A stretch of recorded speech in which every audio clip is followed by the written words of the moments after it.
Bueno, ahí el nombre del ruido, capaz que la suerte para ti. Bueno, ¿arrancamos? Sí, arranquemos.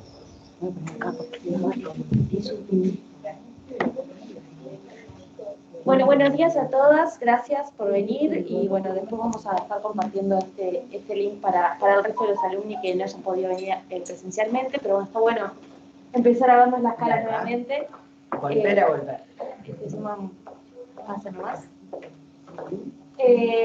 Muchísimas gracias por su tiempo y por charlar con nosotros de este tema tan importante. Buen día.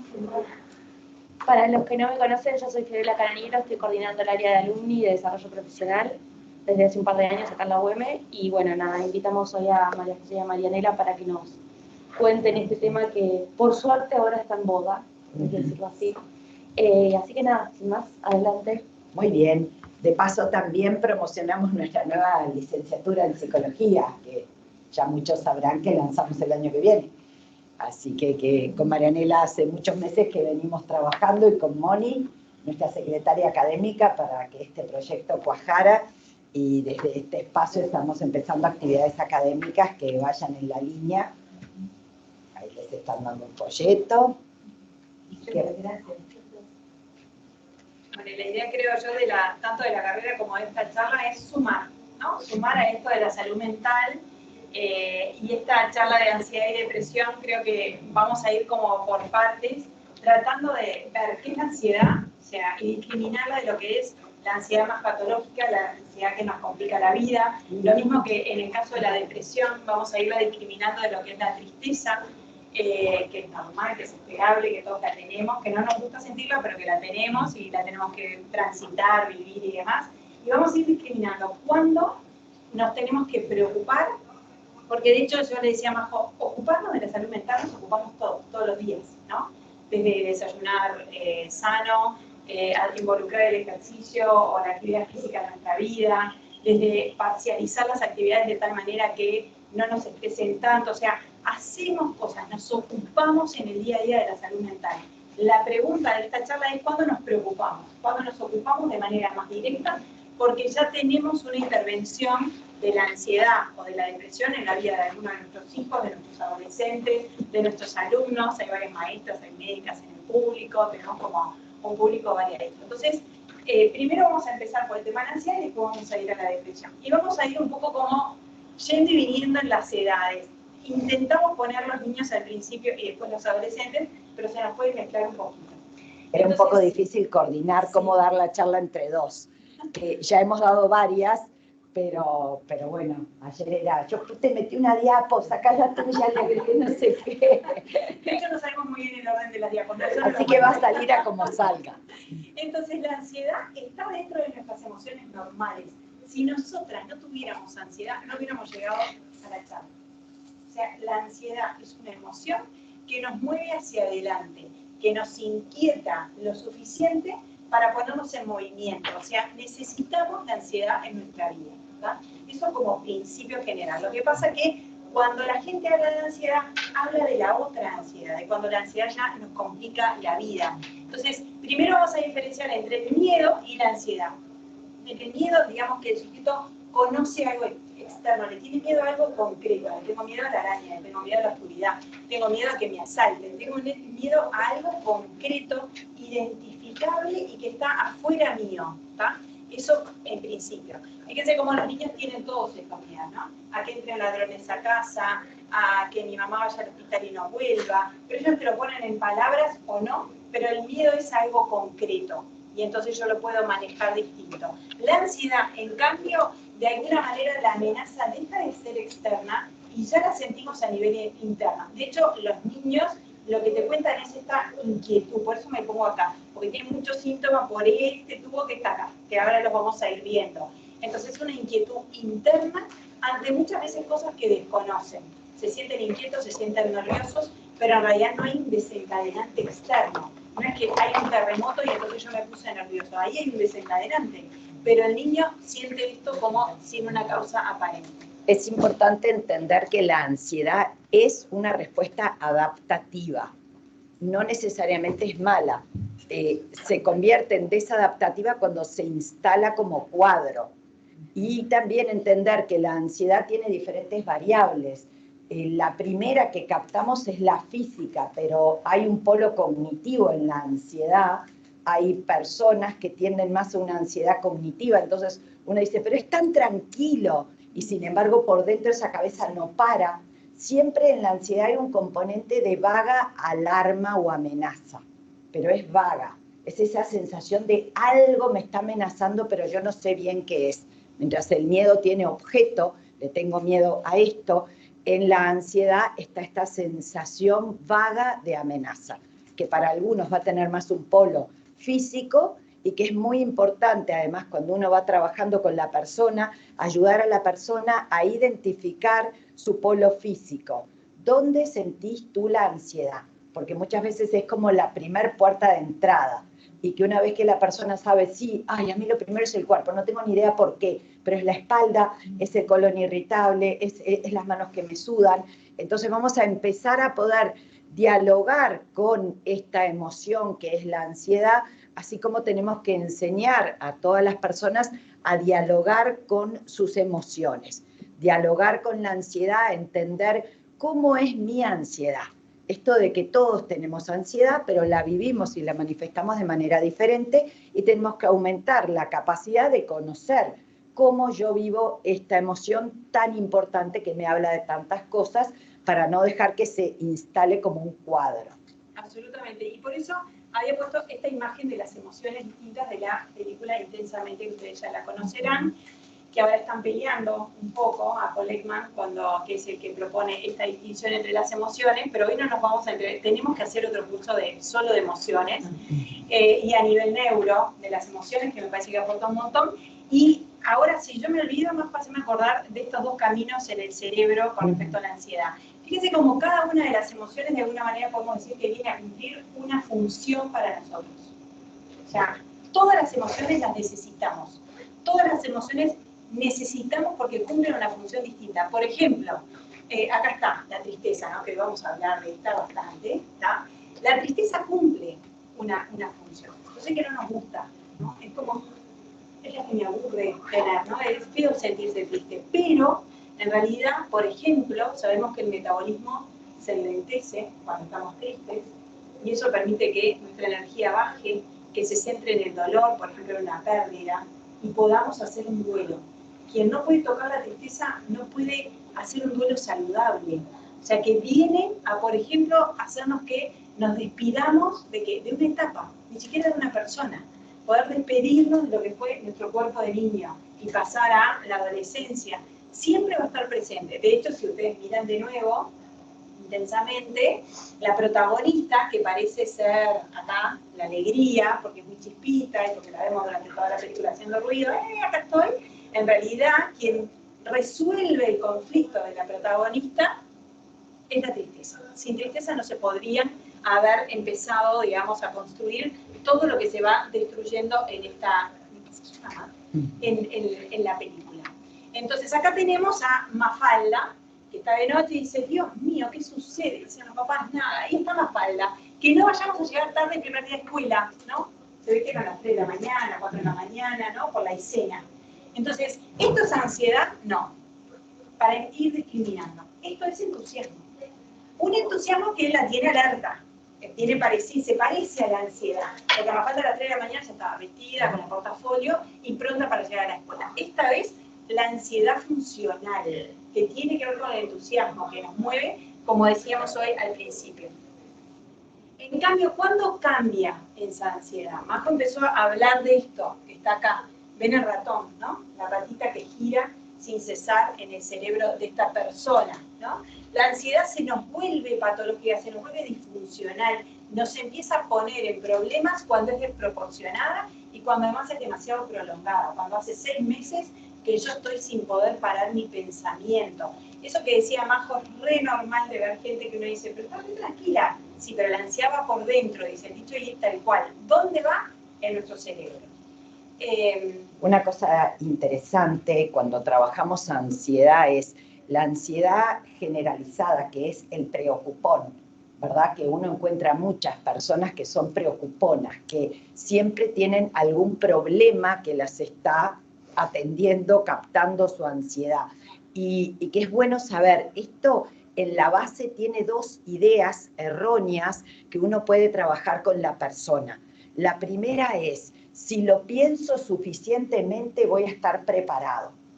Entonces uno tiene que ayudar a esa persona a decir, no por mucho anticipar y pensar te va a agarrar preparado, porque la vida nos demanda enfrentar en el momento y uno termina enfrentando como puede con lo que puede. No porque yo prevea todos los escenarios, ¿verdad? Me va a agarrar mejor preparado. Y después la otra creencia es, si lo pienso suficientemente, voy a encontrar la respuesta perfecta. Entonces, también ayudar. Esto, el preocupón es la ansiedad cognitiva, ¿verdad? Es, yo tengo que estar en el futuro previendo todos los escenarios, preparando todas las variables, porque de esa manera voy a lograr controlar. La ansiedad tiene mucho que ver con el control, entonces hay mucha patología de la ansiedad que tiene que ver con la fobia a la incertidumbre. No puedo soportar que existir es vivir en lo incierto, en la mayoría de las cosas, que lo que tenemos es un pedacito de control sobre alguna variable y un montón de descontrol. ¿Y qué nos pasa entonces? Adolescentes, por ejemplo, que te desarrollan un trastorno de alimentación, mi vida se está descontrolando y yo siento que controlo mi vida porque controlo la comida. Entonces necesito controlar alguna variable porque eso me da seguridad y eso me hace no pensar en todo lo otro que no puedo controlar.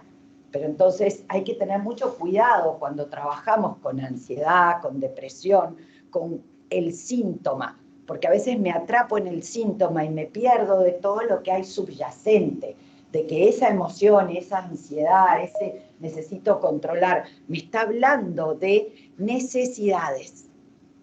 Y eso es lo que más nos cuesta captar. En los cursos de emociones, manejo de emociones, yo siempre digo que una emoción es el sobre de una carta, que me viene a hablar de algo que yo necesito. Cuando la necesidad está satisfecha, la emoción es placentera. Cuando hay una necesidad insatisfecha, la emoción es displacentera. No mala, es displacentera, porque me habla de que necesito algo. Pero cuando trabajamos esto con las personas pueden captar mucho más cómo me siento, que qué me pasa y qué necesito. Y es muy bueno cuando trabajamos con jóvenes que son más libres o con niños, trabajar lo que nosotros le llamamos la silla vacía o la personificación, como en Intensamente, de la emoción. ¿Qué hacen en Intensamente? Son personitas que hablan. Bueno, es muy bueno hacer hablar a la emoción. ¿Qué me dice? No te soporto. ¿Qué me dice el enojo? No te soporto, no te aguanto más, me quiero ir, me quiero morir. Y empiezan a salir las personitas, el contenido de esas cartas de cada emoción. Entonces el trabajar con la emoción va a ser claro para que no se establezcan estos trastornos emocionales que son fruto de periodos largos donde no he podido escuchar, leer la carta que venía en ese sobre. Entonces, o se va para el cuerpo, ¿verdad? Esa necesidad no escuchada se deposita en el cuerpo, en un síntoma corporal o en un síntoma cognitivo, o la actúo, ¿verdad? A través de una adicción, una conducta compulsiva, alguna manera que estoy queriendo poner esa necesidad que no logro traer al plano de lo consciente y darle la respuesta que está necesitando. Hace varios años salió el Gol hablando de ansiedad en niños, decía, parecido a lo que dijo Majo, porque lo aplicó a los niños y dijo, hay 3 cosas que nosotros le podemos garantizar a nuestros hijos. La primera es, vas a tener problemas. ¿No? Es horrible lo que dice Ariel, ¿eh? O sea, pero es muy realista.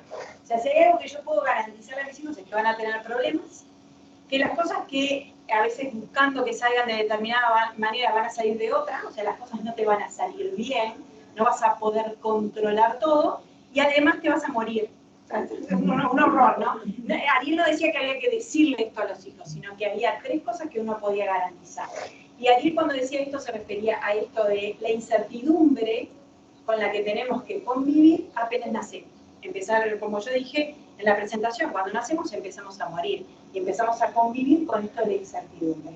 Entonces, para los niños y muchos niños con características ansiosas y ansiedad de tipo obsesiva, se les hace cuesta arriba convivir con esta ansiedad, convivir con esta incertidumbre y saber que tenemos un riesgo controlado. Eso es lo que hacemos. O sea, uno cuando va a cruzar la calle se para la vereda y mira. Cuando miramos para los dos lados controlamos el riesgo de que tiene cruzar la calle. Pero algo nos garantiza que no nos va a, no sé, a caer un avión en el momento. No, no tenemos garantía, tenemos riesgo controlado. Entonces, esto del riesgo controlado a algunos niños y a algunos adolescentes les cuesta mucho. Y lo otro que decía Majo es que también convivir con la incertidumbre, venimos de 2 años de una incertidumbre sin tenerla previamente, sin haberla conocido, de una magnitud que no la tuvimos antes. Entonces, por eso tenemos tantos casos en este momento incendiados, digamos, de ansiedad y de depresión. Corre una más porque creo que viene Felipe. Acá está Felipe, en esto que decía Majo para mostrársela en los niños. Felipe de Mafalda es el ansioso en la tira de Quino. Quino seguramente no lo hizo para demostrar la ansiedad en los niños, pero en realidad Felipe es el que está jugando al llanero solitario y en vez de disfrutar del juego, de estar en el aquí, el ahora, con Mafalda, matándose de risa, él está pensando, tengo pendiente los deberes. Pero cuando llega a su casa, Felipe no se pone a hacer los deberes, se pone a agobiar con otra cosa y sigue pensando, el pobre no lo deja disfrutar, porque al otro día tengo que hacer los deberes y si no lo llevo la maestra me va a poner un 1. Y la tira esa termina con Felipe en la última escena, llegando al colegio y la maestra le pregunta, Felipe, tus deberes no los hice. O sea, una cosa increíble. ¿Por qué? Porque la ansiedad, cuando se nos pone patológica, se nos pone así de invalidante y no lo deja funcionar a Felipe. Fíjense, en esto está de nuevo, ¿no? Está tratando de concentrarse, está rumiando en la cabeza Felipe, está hablando consigo mismo, diciendo, yo no me puedo despertar ningún detalle, no sé cuánto, y cuando la maestra pregunta, el único que está en offside y que no entendió lo que dijo la maestra, acá, esto es un niño ansioso. El niño ansioso lo que tiene en las aulas es que no hace ruido. Porque Felipe no estaba molestando en esta escena. Felipe está en sus pensamientos. Cuando una maestra lo mira de afuera, el niño está sentado ahí. Parece que atiende incluso el ansioso, pero no atiende, está rumiando permanentemente y lo vuelve disfuncional en el sentido que no logra atender lo que le empieza a pasar. Obviamente, esta cuestión de la ansiedad que nos saca del momento es que trabajamos tanto técnicas de respiración, técnicas de mindfulness, para esta capacidad de poder regular en mayor medida el curso del pensamiento. Está bueno cuando uno toma contacto con un niño, con una persona ansiosa, cuando uno le dice, cerrá tus ojos. El ansioso a veces ni siquiera puede cerrar los ojos, porque como está en el futuro y está afuera, entonces vamos a cerrar los ojos, vamos a respirar. Hay muchas técnicas muy divertidas y lindas de entrenamiento en yo puedo bajar este nivel y puedo ir hacia adentro. Esta visualización de que uno tiene como un hilito, ¿verdad?, que nos agarra de acá, que es nuestro eje. Cuando las personas estamos en el aquí y ahora, estamos en el eje. Y yo puedo estar, ¿verdad? Entonces respiro, saco, exhalo. Siempre la exhalación tiene que ser más prolongada que la inhalación, porque al exhalar más prolongado se da todo esto basal de la baja en la presión, entonces la relajación de los ojos, de los hombros, lleva a que no puedo estar acelerado y a la vez en eje. Hay otro ejercicio muy fácil que es, tenemos que hacer por día 3 veces por lo menos que podamos decirnos tranquilo, ¿tá? Porque si no uno se dice tranquilo, tranquilo, tranquilo. El ritmo del ansioso es tranquilo, tranquilo, tranquilo. Es despacio. Tenés que respirar hasta que tú logres llegar a despacio. O uno le puede decir, bueno, ¿en qué cambio va tu auto? ¿Verdad? ¿En qué momento tú parás? ¿Verdad? Parás, percibís. Por eso todos los ejercicios de percepción, de toma de contacto con los olores, con los ruidos, con la vista, ayudan mucho a esta bajada de la ansiedad, que me descentra y me desvincula de mí mismo y de la realidad. y voy al futuro y acelerado y muchísimas veces catastrófico. Exacto, porque en realidad les cuesta cerrar los ojos, les cuesta engancharse con los ejercicios de relajación, porque siempre están en alerta. Su cerebro está predispuesto a ir hacia la alerta. Nosotros tenemos dos vías del miedo y de la ansiedad, digamos, en el cerebro. Una es la vía rápida y otra es la autopista, se llaman así, ¿no? La vía corta es la que conecta directo con la amígdala, con la emoción. Entonces el niño percibe una araña, ¿no? Y automáticamente me va a comer. No, en realidad explicarle que no lo va a comer, no. Su cerebro no puede ir primero a la parte prefrontal a decir, es más chiquita, lo peor que me puede llegar a pasar que es que me pique. Entonces, todo este ejercicio que los que no tenemos un síndrome de ansiedad lo podemos hacer, el ansioso no lo puede hacer. El ansioso va directo a su alarma. ¿Qué es esto? El pensamiento catastrófico. Esto me va a comer, la maestra me va a llamar, el profesor, me voy a quedar en blanco. No voy a poder. Estudié toda la noche, me voy a quedar en blanco. Que tienen que ver con el no voy a poder, no me va a salir perfecto. Entonces este pensamiento catastrófico es el alerta en el cerebro. ¿Ah? Él lo tiene prendido.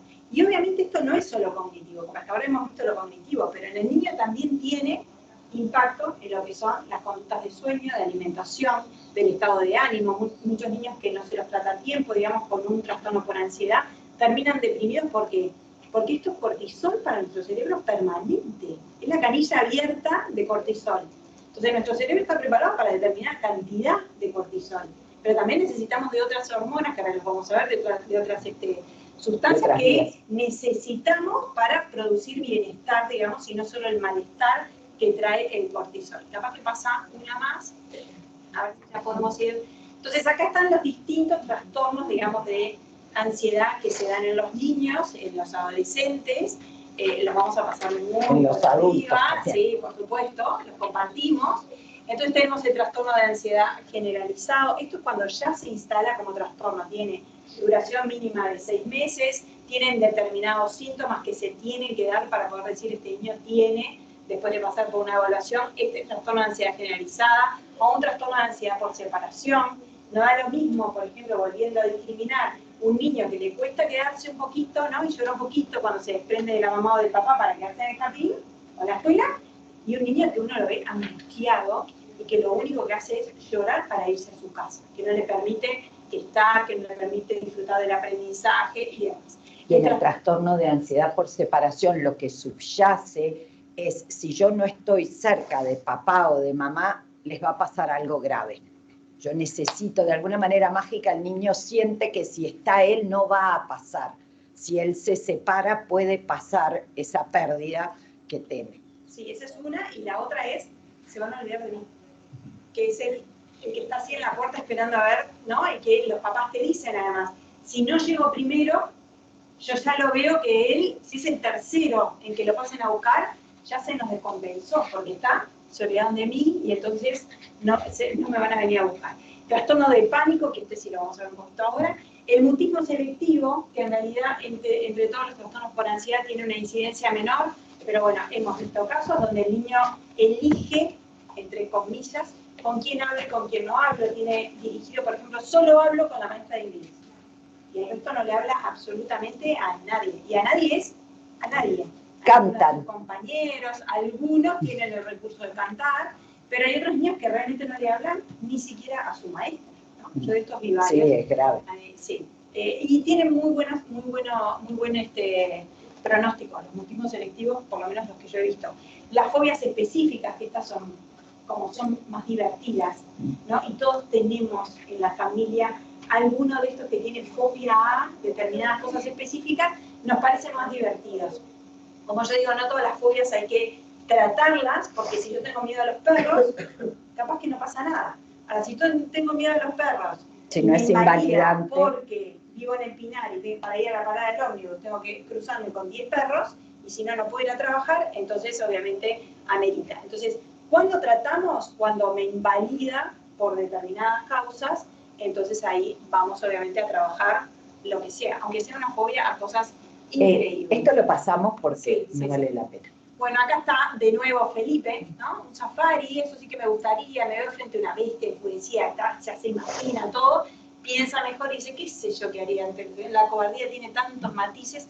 Acá está avergonzado, por eso lo puse. Muchas veces los niños con trastornos por ansiedad terminan como figura, quédense con esta figura entre esta cosa de me quedé con mi miedo, no lo puedo enfrentar, que es otra de las cosas que vamos a ir a trabajar en niños específicamente. O sea, el miedo solo tiene un camino de tratamiento, y es exponer, ¿no? O sea, ellos ¿cuál tienen como recurso? Evito, la evitación. ¿no? La evitación del malestar que me trae, o el miedo, o la situación de incomodidad en el caso de la ansiedad social. No me gusta hablar con gente, me cuesta, no tengo muchas habilidades, entonces evito las situaciones sociales. Uno en el tratamiento lo que va a tratar es de involucrarlo, darle herramientas para que se pueda exponer. El lema para todo es, los miedos se vencen enfrentando, ¿verdad? El miedo es como un perro malo que nos huele y que cuando siente que le tenemos miedo, viene con todo. Y la mayoría de las veces un perro le da y el perro se achica porque no huele. El miedo se huele, ¿verdad? Y el miedo genera el miedo, y de hecho en los trastornos de pánico y en otro tipo de trastorno, pasado el trastorno, lo que queda es el miedo al miedo. Es el miedo a volver a sentir lo que sentí que me hizo sentir tan mal. Y anda rondando durante mucho tiempo el miedo al miedo. Y Evitable funciona como mecanismo durante un tiempo porque les permite salir de la incomodidad. Entonces, por eso se van reforzando en esto de evito el miedo, evito. Y yo siempre digo, el miedo es como el dolor. Se parecen mucho en ese sentido. El dolor, solo hay un camino, transitarlo. Y nosotros, ¿qué tendemos a hacer? Escapar del dolor, porque el dolor no nos gusta nadie como emoción, y entonces tratamos de evitarlo. El único camino es transitarlo, por supuesto, con herramientas, ¿no? Que uno va dando tanto en la terapia como a los papás. Es importante a los chicos o a cualquier adulto enseñarle, las emociones son olas, olas. El cerebro tiene momentos de un neurotransmisor, después pasa. ¿Qué nos pasa con el miedo? Hay un estímulo que lo dispara y acá hacemos el mecanismo de evitación que alivia. Entonces, trabajar esto, tolero. Puedo tolerar y puedo tener un maletín de herramientas para el manejo del miedo, de la ansiedad, del displacer, pero la idea es lo tolero y sé qué pasa. Sé que pasa la tristeza, sé que pasa el malestar, sé que pasa la ansiedad, sé que pasa el miedo. Y en el medio, paulatinamente, voy aumentando mis herramientas para sentir que voy por aquí, voy por allá, cuando me pase voy a hacer esto, aquello otro me funcionó la otra vez.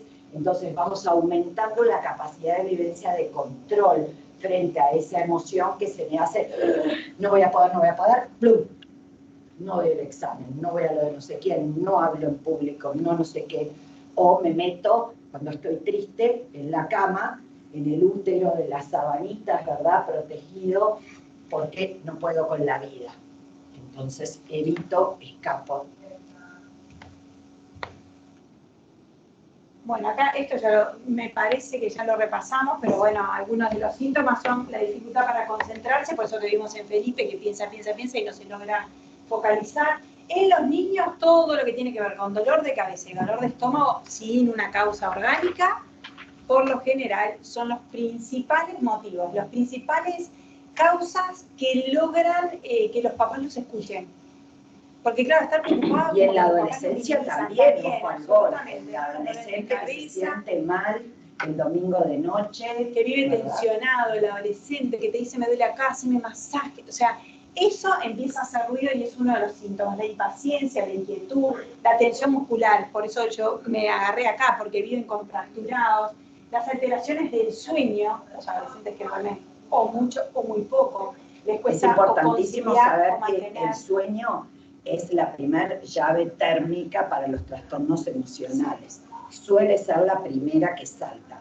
Desde que el niño es chiquito y empieza con los terrores nocturnos, con las pesadillas, con el sonambulismo, o el adulto, como nos pasa a todos, 3 de la mañana, pim, pam, pam, pam, pam, pam, pam, pam, la cabeza full, el insomnio de conciliación o el insomnio de mantenimiento. Pero el trastorno del sueño nos habla de que estamos en un periodo de desregulación emocional. Sí. fatiga, mareos. Lo interesante es que ahora, hoy en día, los adolescentes muchas veces llegan a la consulta con su diagnóstico. Eso es buenísimo, ¿no? Porque como googlean todo, entonces te dicen, yo lo que tengo es un trastorno de tipo, y te lo nombran, ¿no? O sea, sí, a veces vienen además con un buen autodiagnóstico, otras veces no tanto, pero porque hace tiempo que vienen tratando de entender qué es lo que me pasa. Eso es lo bueno de estos adolescentes que empezaron a buscar para tratar de, porque estos son los que pueden contactar con estos síntomas que vienen desde hace algún tiempo. Es importante esto de me doy cuenta que me pasa algo. Sobre todo porque todavía estamos en una población donde hay una plasticidad en el aparato psíquico y entonces las modificaciones son muy viables y no tenemos que hablar de trastorno. Pero cuando se instala un trastorno, cuando termina la adolescencia, ¿qué va pasando? El síntoma se dice egosintónico. Soy así, no me molesta. Y me justifico en que soy así. Entonces, cuando algo deja de disonarme, no voy a pedir ayuda. ¿Y qué voy a hacer? Voy a culpar a los demás. Esto que me pasa no, es porque el vecino, mi padre, mi madre, el jefe, el trabajo. Entonces, esta capacidad de que me está pasando algo y me doy cuenta y busco entenderlo y esto me disuena, me duele y pido ayuda, son indicadores de salud mental importantísimos. Lo que pasa es que en eso, en niños y en adolescentes, que es lo que nos convoca hoy, es fundamental la respuesta del papá o de la mamá frente a esto. Porque muchas veces los niños ponen en palabra esto y el papá le dice, ahí está. No es nada. ¿No? O sea, a mí también me pasaba. A mí también me pasaba. Yo cuando era chiquita también me dolía la panza. Yo pasé toda mi infancia con dolor de panza y me dice, bueno, acá tenés la oportunidad para ayudarlo, ¿no? A tu hijo. Yo también me hacía hacía distinta. Claro, entonces en esto la respuesta del adulto claramente va a ayudar a que el niño y el adolescente lo transiten mejor. Y esta diapo va un poco a eso. La depresión infantil en realidad es una enfermedad muy frecuente. De hecho, acá ese 5% en este momento lo tenemos aumentado, lo que es sobre todo la depresión en adolescentes, porque 1 de cada 20 niños no, 2 o 3 dicen ahora, las encuestas actuales tendrán un episodio depresivo a lo largo, antes de los 19 años. El tema no es que el niño o el adolescente lo pueda poner en palabras, el tema es qué hace el adulto cuando el adolescente le dice, yo, la verdad es que no quiero ir al colegio, no quiero, y ahora vamos a ver los síntomas de esto. ¿Por qué? ¿Por qué les cuesta tanto a veces a los adultos esto? Porque el adulto tiene en la cabeza que si el niño no tiene nada, ¿no? O sea, tú tenés todo para ser feliz. Yo te compro todo lo que me pedís, o te compro en los cumpleaños lo que querés. Tenés una familia preciosa. Y viene como una explicación cognitiva del adulto hacia el niño o hacia el adulto. ¿De qué te quejas? Si hay compañeros tuyos que no tienen, ¿no?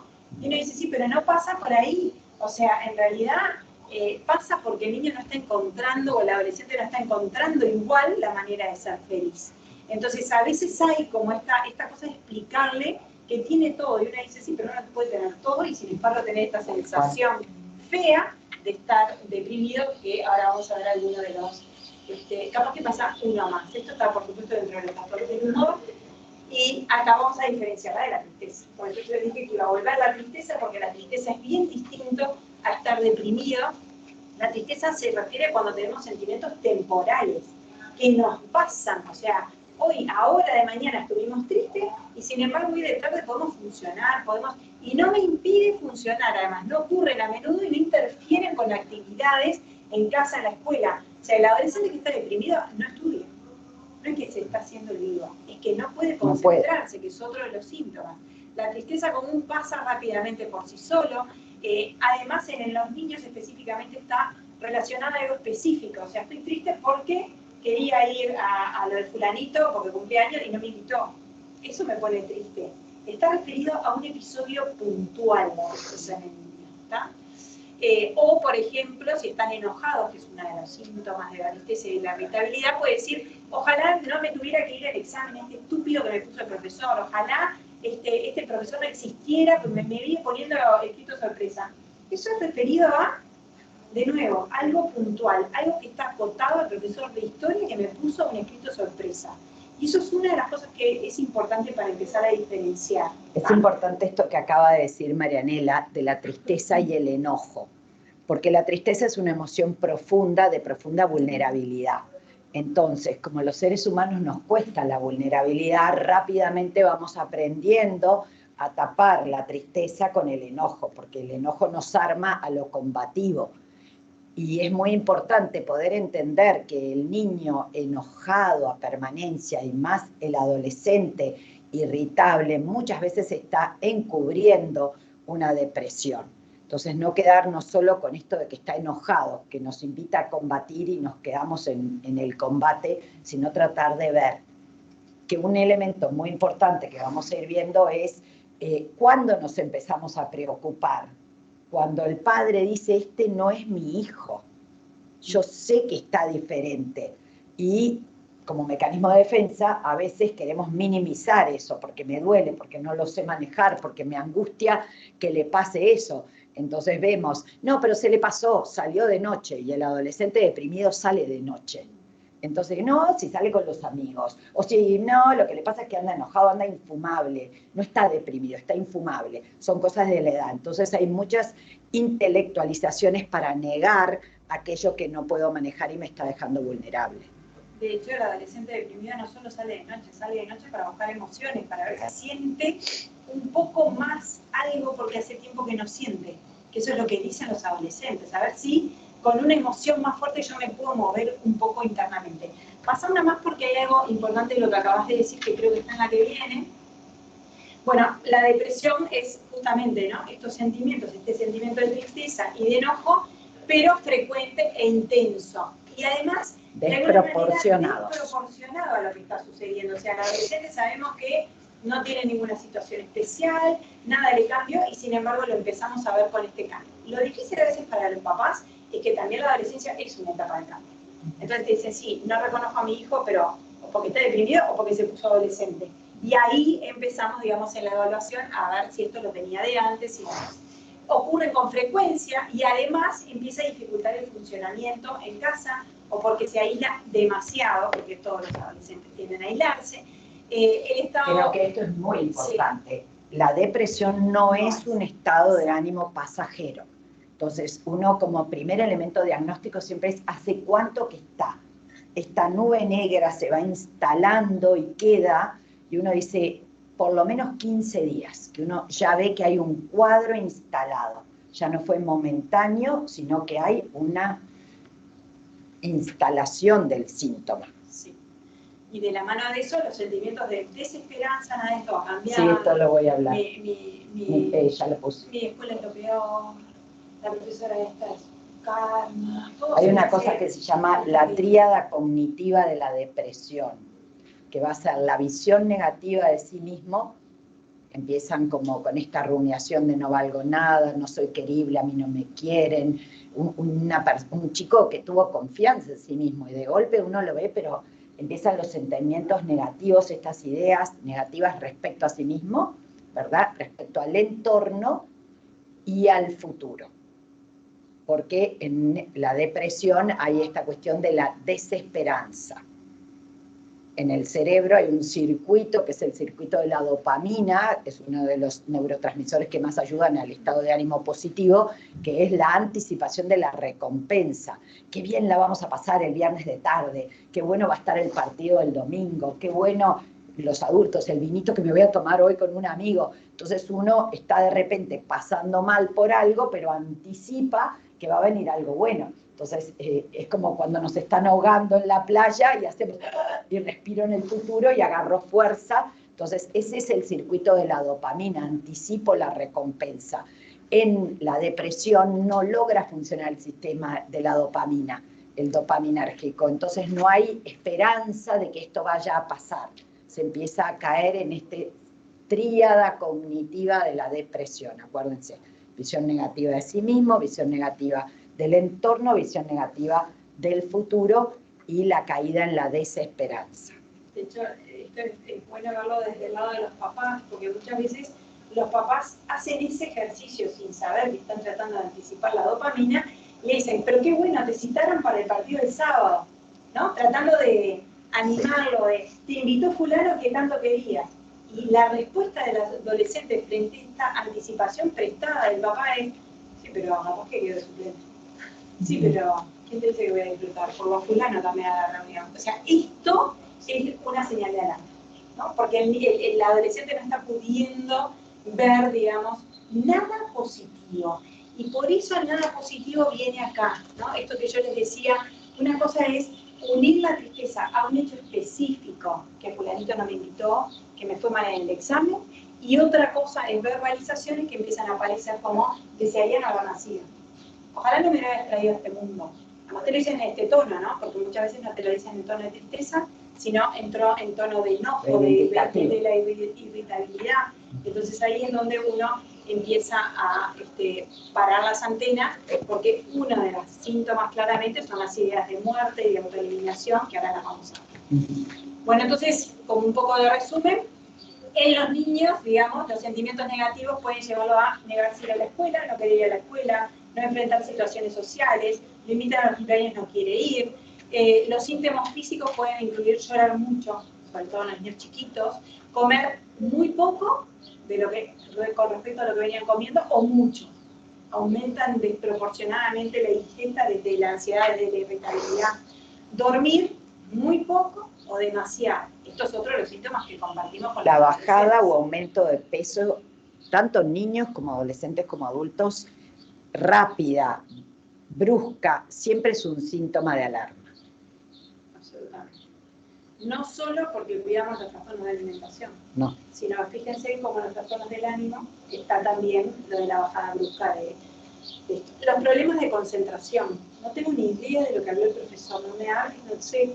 Estuve en la clase, pero no tengo ni idea de qué fue, ni de qué materia estaba sentado. Los dolores de estómago, de cabeza, de nuevo presentes. ¿Pasas otra más, Juan? Porque sí. viene toda la parte de... Es importante como esto de en lo vincular, uno siente que no llego, sí. No llego al otro.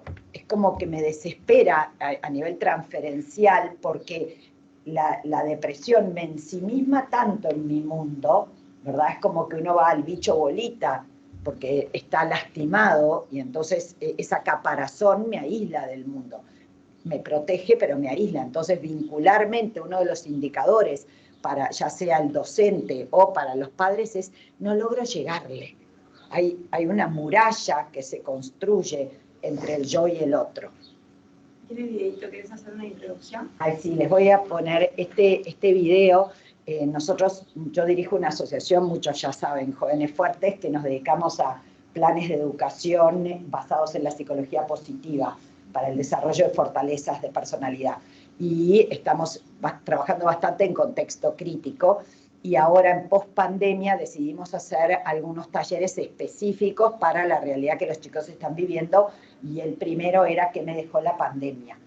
Para trabajar el ánimo lánguido, para trabajar todos estos trastornos afectivos, y entonces les pusimos este video y fue un shock para los talleristas todo lo que saltó. El habilitar a los chicos a hablar, y fue como, no pensábamos que había tanto. Y en los liceos decir, no te puedo creer que salió esto, salió esto, salió esto. I had a black dog. His name was Depression. Whenever the black dog made an appearance, I felt empty and life just seemed to slow down. He could surprise me with a visit for no reason or occasion. The black dog made me look and feel older than my years. When the rest of the world seemed to be enjoying life, I could only see it through the black dog. Activities that usually brought me pleasure suddenly ceased to.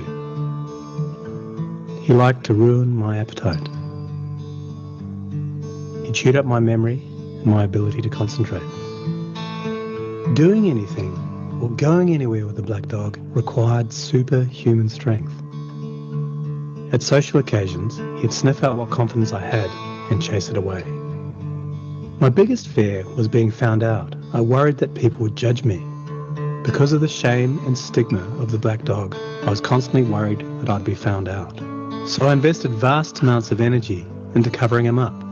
Keeping up an emotional lie is exhausting. Black dog could make me think and say negative things. He could make me irritable and difficult to be around. He would take my love and bury my intimacy. He loved nothing more than to wake me up with highly repetitive and negative thinking. He also liked to remind me how exhausted I was going to be the next day.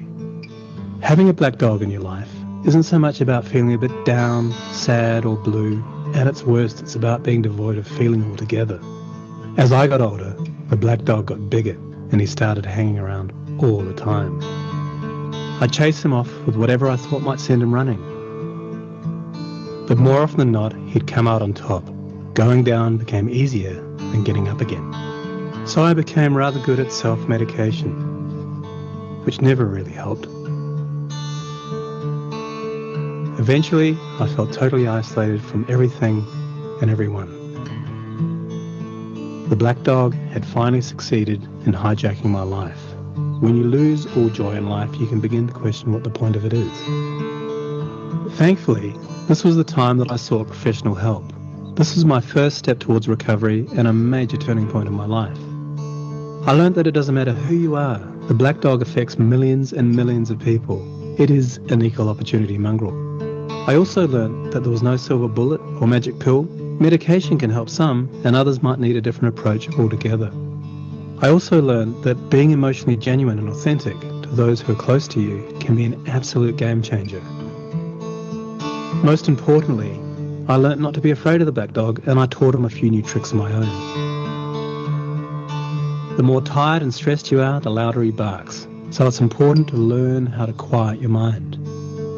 It's been clinically proven that regular exercise can be as effective for treating mild to moderate depression as antidepressants. So go for a walk or a run and leave the muck behind. Keep a mood journal. Getting your thoughts on paper can be cathartic and often insightful. Also keep track of the things that you have to be grateful for. The most important thing to remember is that no matter how bad it gets, if you take the right steps, talk to the right people, black dog days can and will pass.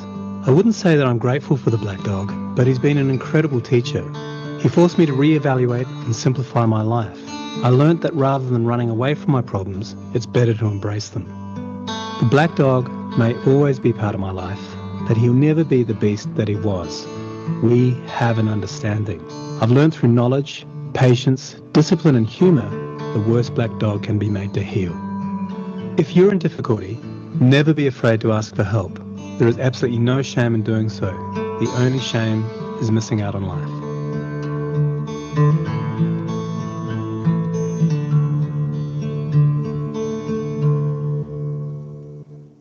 Este video yo me equivoqué y lo bajé en inglés. Está traducido en I had a black dog. Trabajamos en instituciones educativas, es más fácil la traducción en español. Vieron que es como súper fuerte y nosotros cuando estábamos preparando el taller pensamos, ¿se lo pondremos, no se lo pondremos? Porque es lo que nos pasa. ¡Wow! Voy a poner eso ahí de manifiesto. Y después de que lo pusimos y vimos la reacción de los chicos, dijimos, qué bueno que lo pusimos.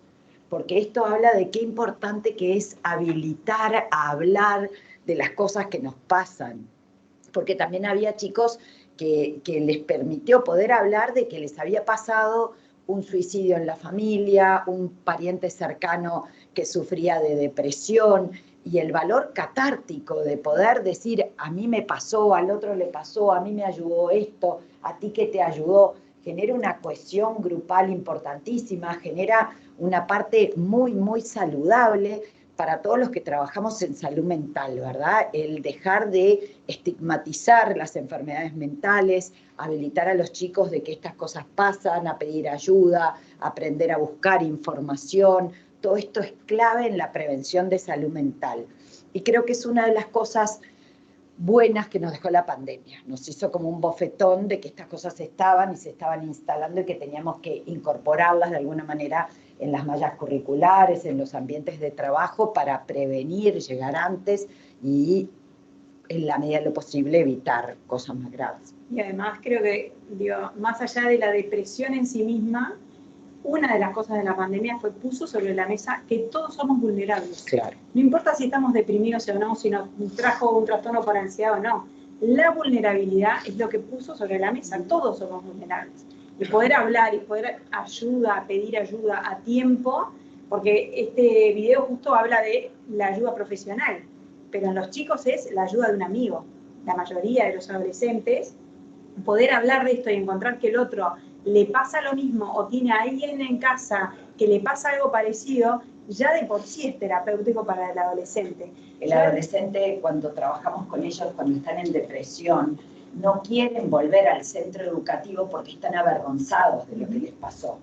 Entonces, a veces empieza a pasar la depresión, pero ellos se sienten que van a tener que dar explicaciones de lo que les pasó, como que eso de alguna manera los descalifica. Entonces, poder trabajar con ellos de que esto no es nada de lo cual avergonzarse y poder incorporar el perro negro en la vida ya es una gran fase de poder manejarlo y poder amigarme con estas dificultades que yo puedo tener, va a ser muy importante. Porque es habilitarlos. Claro. De nuevo. Estamos mal de tiempo, por eso bueno. Adelanté 2 o 3. Bueno, para esta, que ya vimos que en la depresión va a haber una condicionante genética. Hay diferentes estudios, algunos indican que hasta un 50% de la vulnerabilidad a padecer la depresión es genética, ¿verdad? Pero como todo, tenemos la vulnerabilidad, se va a activar por lo exógeno, por las vivencias, van a haber disparadores. La ansiedad sostenida en el tiempo, el cortisol, es el mayor disparador de la vulnerabilidad genética a la depresión. Entonces, poder estar atentos a este chico porque está ansioso, cuáles son los estresores que está viviendo, no se deprime el que quiere sino el que puede. Hay una base genética para la depresión, pero después el disparador de, como fue ahora, el encierro sostenido, el no poder tener las actividades normales que un adolescente necesita, que es, el adolescente necesita vínculos exógenos, necesita salir, necesita estar con gente. Les privamos de algo que era clave para su desarrollo. Entonces, el encierro, vínculos familiares disfuncionales, estar en entornos familiares agresivos, no contenedores, no coherentes, diferentes factores que hicieron que esas vulnerabilidades se activaran. Esto es importante lo que está diciendo Majo, porque no es un determinismo, no es que uno hereda la depresión, ¿no? Como mi papá tuvo depresión, entonces yo, no, uno hereda el terreno fértil. Después hace falta regarlo con esos otros factores, porque esto si no, esto también se transmite, ¿no? Claro. En esa familia, no, calma, o sea, hay terreno fértil para, digamos, heredar determinada predisposición. Y también hay que tener mucho cuidado con las etiquetas. Sí. Es depresivo, sí. Pésimo. Tener una depresión no me convierte en es depresivo. No es parte de la identidad la depresión. Porque si yo soy, no voy a poder dejar de ser. Las personas podemos tener depresiones, podemos tener alguna depresión más de una vez en la vida. Muchas personas tienen un episodio, aunque sea un episodio depresivo mayor, y no repiten, ¿verdad? Y hay personas que pueden tener una tendencia a repetir cada tanto, pero con la medicación y el tratamiento achicamos la intensidad de la depresión, hacemos que el bajón agudo sea menor y se acorte la duración. Entonces, baja la intensidad y baja la duración, y algunas se inhibe el comienzo. Entonces, toda la parte farmacológica va a ser muy importante. Hay personas que con una medicación de base inhiben y hay que ayudarlas a ver. Si yo no me pelearía con una diabetes y tomaría la medicación de por vida, esto tiene un componente igual que la diabetes, que la epilepsia, pero hay un estigma sobre todo lo que tiene que ver con la salud mental, digamos. Entonces, esto forma parte de la psicoeducación en salud mental.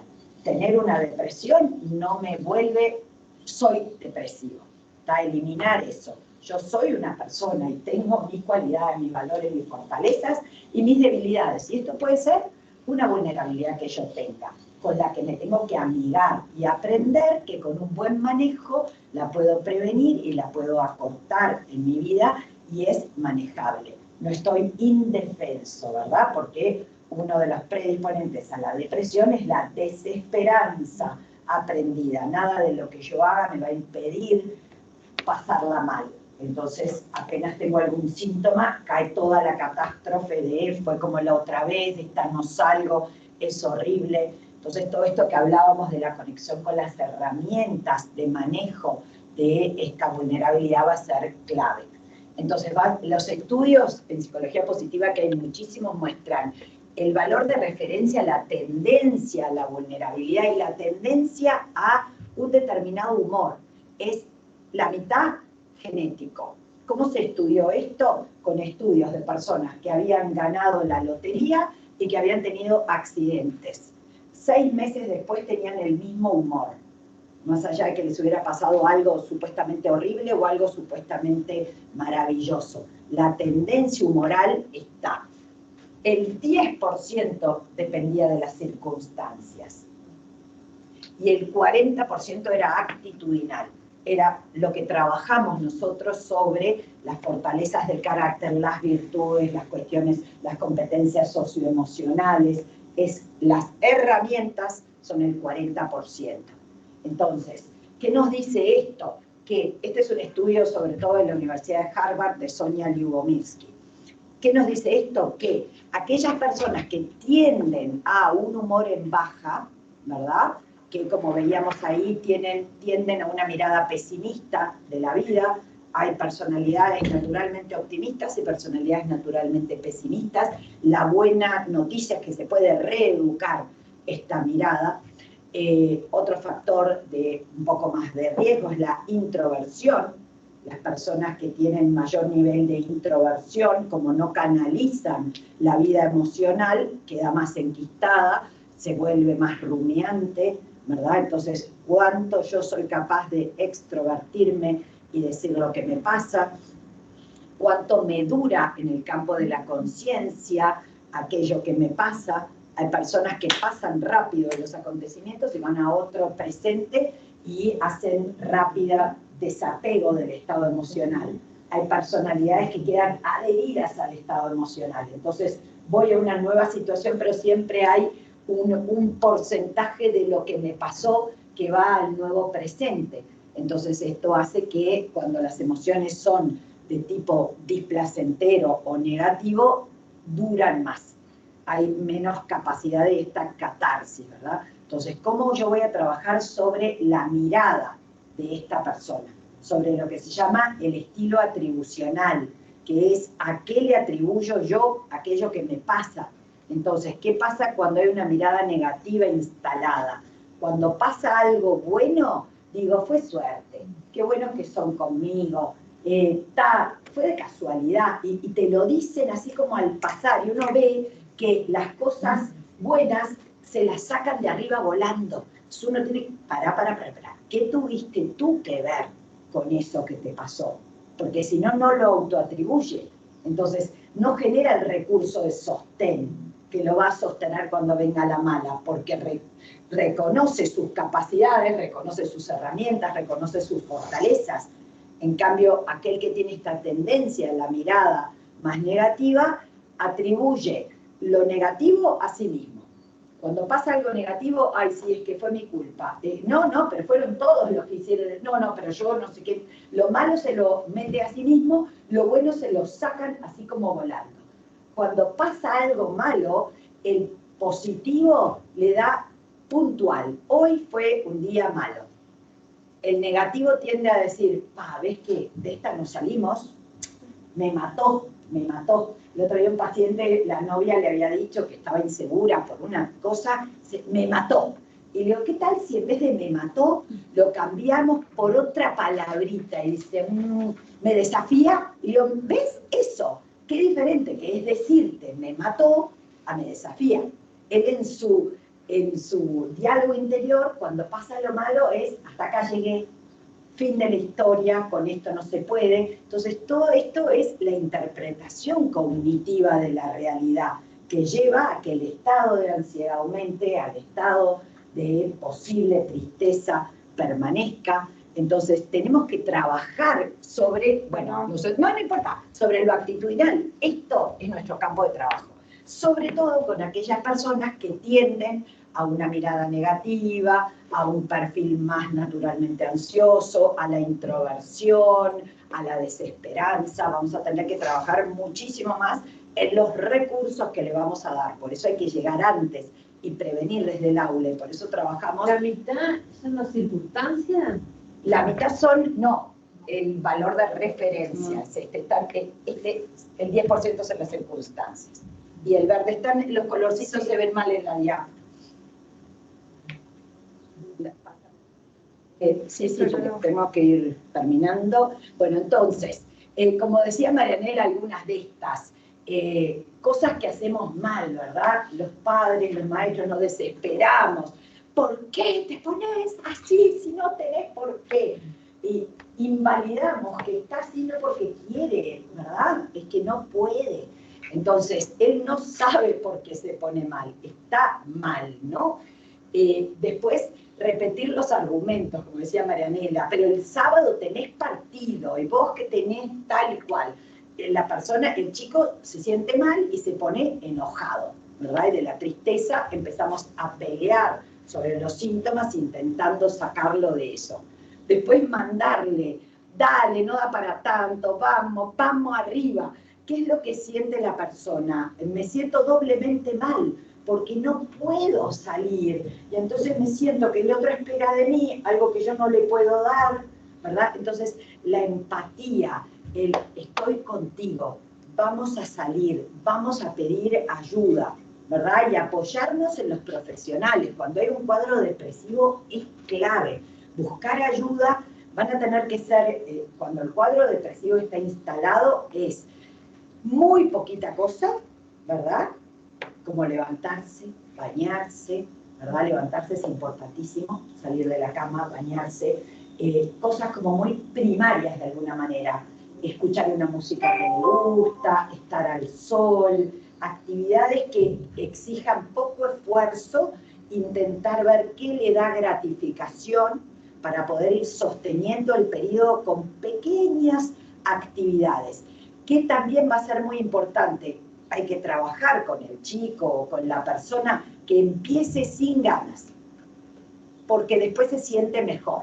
Entonces ellos van viendo, sí, no tenía ganas de ir a la casa de la abuela, pero después la pasé mejor que si me hubiera quedado en casa. Y ni que decir, la pasé mejor que si me hubiera quedado en la cama y sin bañarme. Entonces esto de hay que empezar sin ganas, pero mucho a compaso. Te entiendo, qué difícil, acompasar para liderar, pero quedamos de que ibas a hacer algo. Vení conmigo, acompáñame mientras yo estoy en la computadora, tú quédate por ahí haciendo poquita cosa, pero mucho es del vínculo, ¿verdad? Vínculo, vínculo, vínculo, porque hay una labilidad afectiva, una vulnerabilidad altísima y necesitamos en esos momentos vínculo, sostén. Lo peor del deprimido es que se sienta solo, además de deprimido.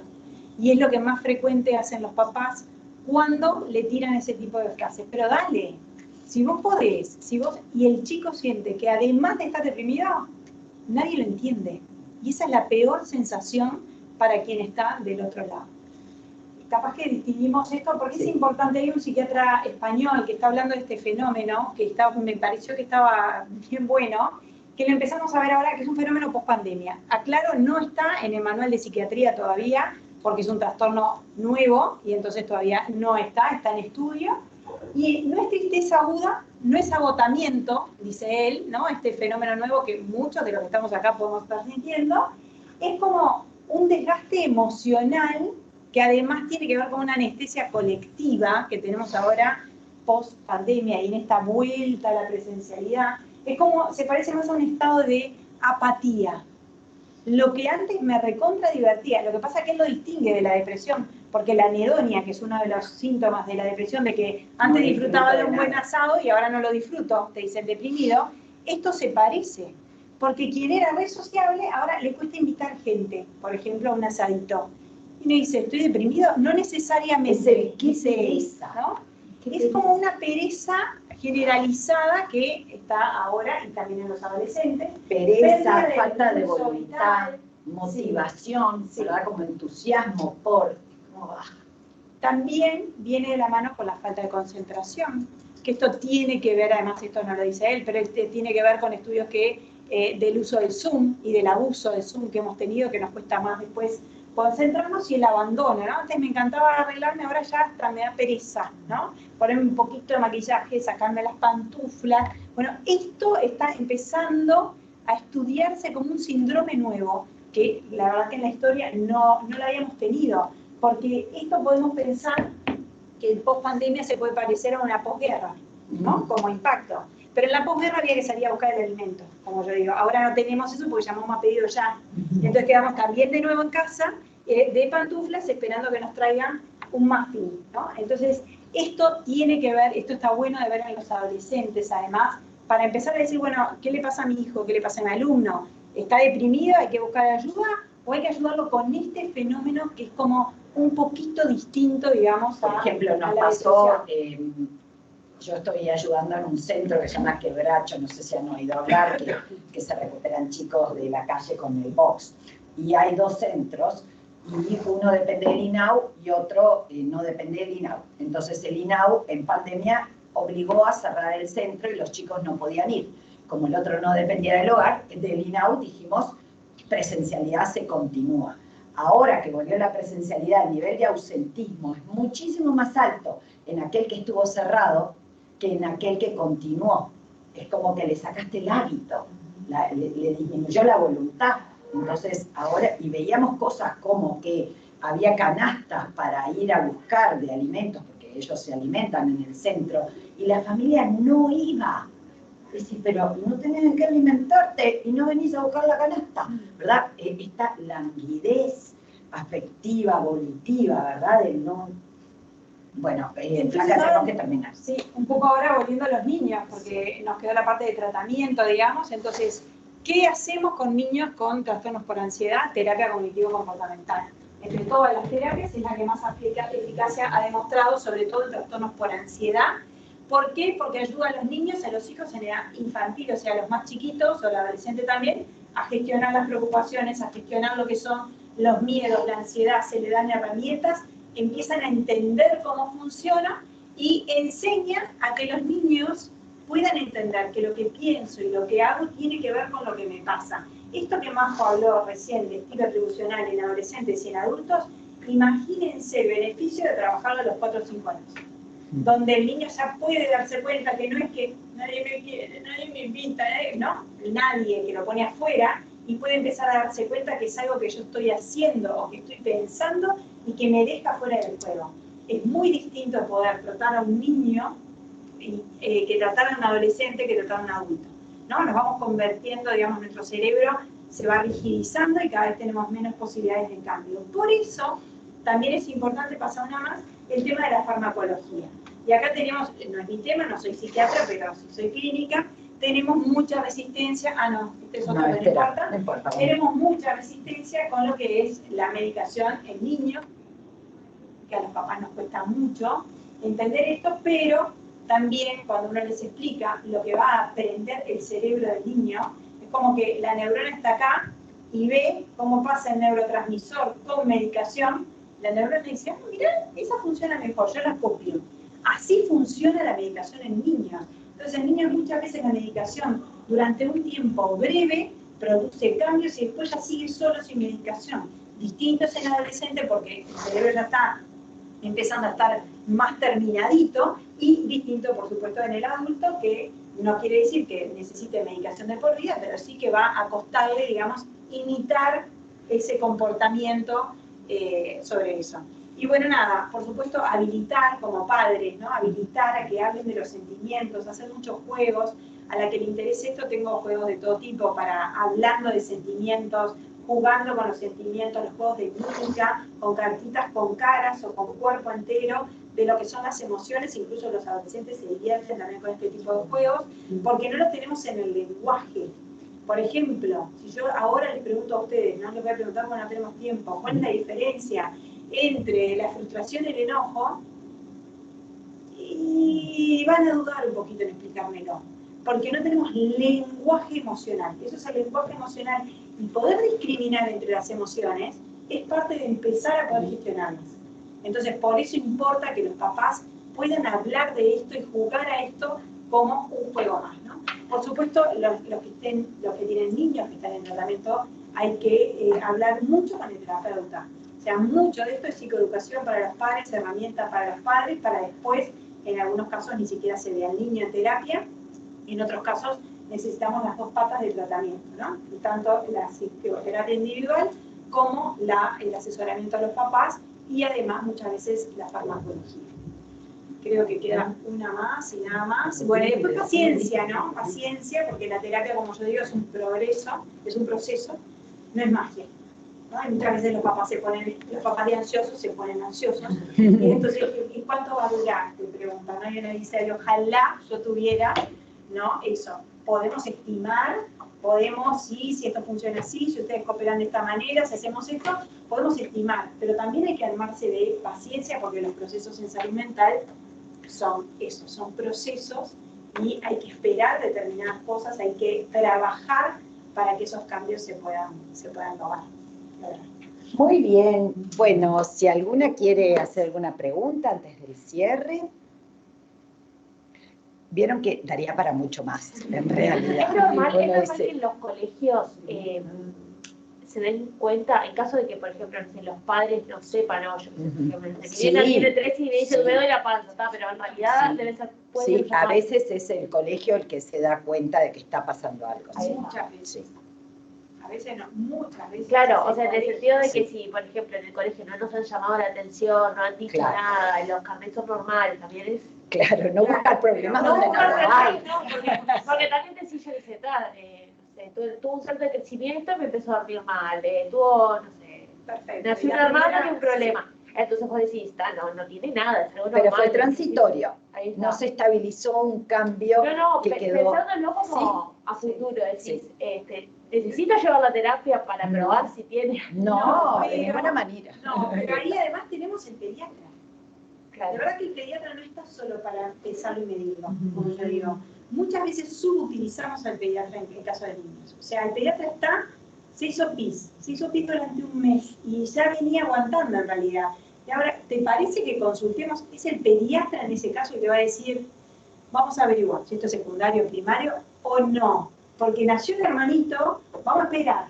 Si esto se mantiene un mes más, vamos a consultar. Si no, no. Entonces, muchas veces la primera puerta de entrada es nuestro pediatra. Y a veces, de verdad que no le hacemos estas preguntas al pediatra por miedo a que nos manden al psicólogo. Entonces uno dice, no, hay que preguntarle porque el pediatra también tiene elementos, sobre todo esto en niños, para poder discriminar y decir. Y después sí, uno tiene que saber que los trastornos, muchos trastornos por ansiedad, sobre todo el generalizado, no hace ruido. Entonces muchas veces las maestras no les molesta al niño porque no hace ruido, se porta bien, es el buenito, es el que ayuda, es el que siempre dice, ¿quién ayuda? Yo voy a llevarle los papeles. Le dice, sí, ahí puede hacer ruido por otro lado. Por eso es tan importante esto de conocer el estilo atribucional, porque son comentarios que uno empieza a ver que hace este niño, que uno dice, uy, acá hay un preocupón atrás, acá hay alguien que tiene una tendencia a la negatividad, y eso sí que amerita un proceso terapéutico que salen adelante muy bien, porque se les enseña el cambio de mirada a una edad en la que las vías neuronales, las nuevas autopistas se realizan con mucha más facilidad. Entonces, eso es fabuloso, todo lo que hay hoy en día. Sí, mucha consulta es preventiva en esta etapa. No hay que esperar a tener un trastorno para llevar al niño. A veces uno ve con falta de habilidades y uno dice, ¿qué perdemos? Un rato y un poco de plata. O los talleres para manejo de habilidades sociales, los talleres para manejo de ansiedad, son buenísimos. Nos ponemos en otro escalón al niño de manejo con los demás. Bueno, ha sido un placer. Acá hay dos compañeras que no les paisa mucho, estoy impresionada. La verdad que es